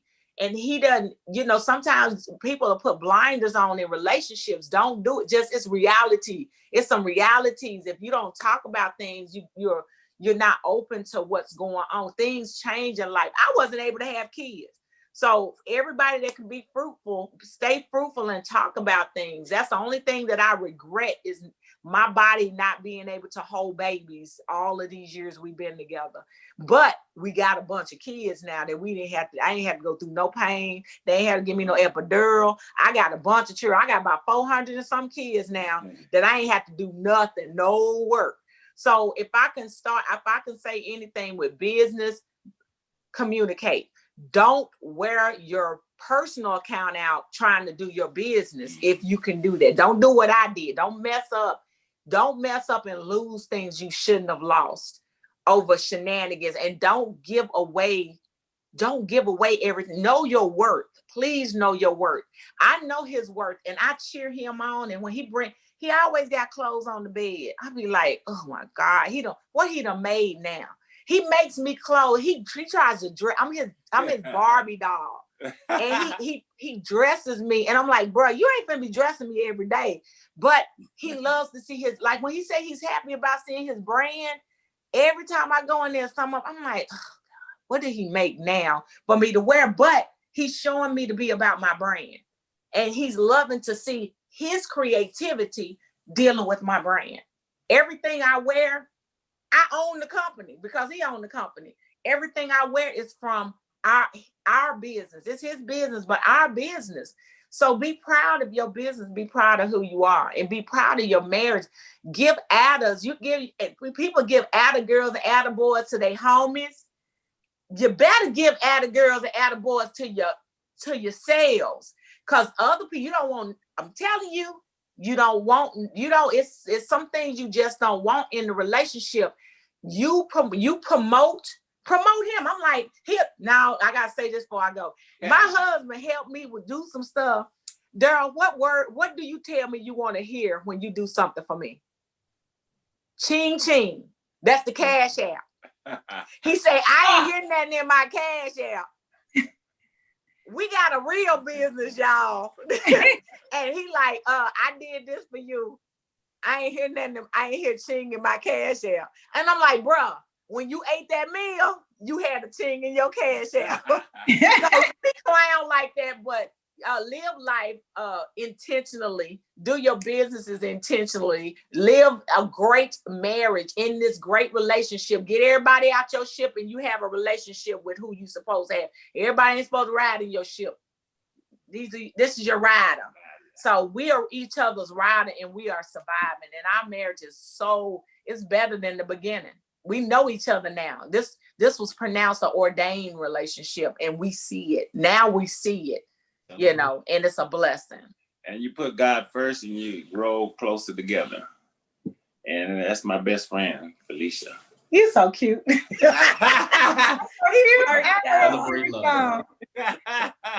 I appreciate it. I love it. I love it. I love it. I love it. I love it. And you like when I bet my lashes?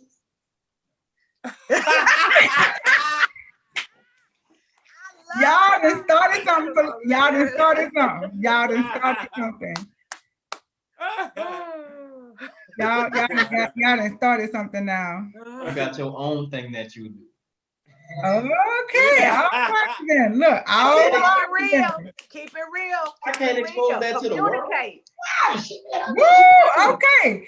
Everybody to the slide. Okay, all right. I am enjoying this show. You guys, on tomorrow, if you can, tune in on Let's Talk Live. It is a show that is hosted by Pastor Tasha Dillon. She is also in business. She is a pastor. She is a phenomenal businesswoman. She's a graphic designer as well. Matter of fact, she graphed the flyer that we're looking at. Pastor Tasha Dillon has a syndicated show that comes on Let's Talk Live.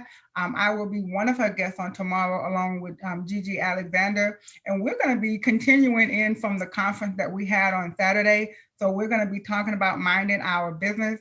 And so if you can tune in tomorrow, 2 p.m. Central, you can find the information on the Facebook page called Let's Talk Live. And so that is going to be fun as well. And so my next announcement is make sure that everyone go subscribe, like, follow, go on social media, do what you have to do to stay plugged in. If you would like to be a panelist, a guest panelist on our show, go to our website, aklegacyfoundation.org, and let us know. But we are asking all of our friends and family to subscribe to our YouTube channel, share it. There are some things that we want to do with the youth, and there's some things we want to do in our business community, but we need to have our subscription rate to a certain number in order to be able to do that. So we're asking everybody, take a few seconds, you subscribe to everything else on YouTube. Don't leave us out. Pray that we have shared some information here with you guys, and we do take donations. It is a charitable organization. We are a registered 501(c)(3). So anything that we can do to help you in your financial literacy or in your business development, let us know. Don't forget to go and vote. And so I want to thank everyone for taking the time to be with us on today. And this has truly been a joy and a pleasure. I have had the pleasure of having both Felicias on the show. We have had their phenomenal spouses with us, and we are just appreciative of our panelists. And I also want to thank our viewers. Without you guys, this show wouldn't be possible. And I want to thank my friends and my family. I know my mom is watching. Hey, Mom. I always tell people, when you get the award, they want to thank everybody, but I want to say, I want to shout out to my mama. So, so thank you, Mom. And kudos to my husband and my kids. And thank you guys for tuning in to the AK Legacy Foundation. This is our show called Ask the Expert. You guys be blessed.